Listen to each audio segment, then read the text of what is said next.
133টা দেশকে পিছনে ফেলে প্রথম স্থান হয়েছে বাংলাদেশের হাফেজ নুরুদ্দিন জাকারিয়া।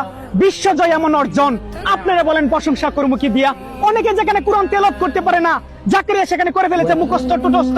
বাংলাদেশের একটা ছেলে যে এত সুন্দর কোরআন তেলাওয়াত করতে পারে, বিচারকটা হয়ে গেল আশ্চর্য। এটা যদি মেসি নেইমার রোনালদোর কোনো ভিডিও হতো, মুহূর্তে হয়ে যেত ভাইরাল। এই কোরআনের পাখিগুলোকে নিয়ে যখন আমরা কথা বলি, শেয়ার করতে চায় না কেউ আজকাল, শেয়ার করে দিয়েন।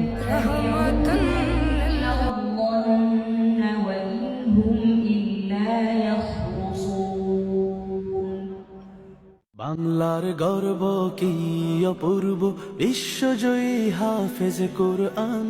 কোরআন পড়ে তুমি কেড়েছ হৃদয়, ভূমি রেখেছ বাংলার মান। বাংলার গর্ব কি অপূর্ব, বিশ্বজয়ী হাফেজ কোরআন।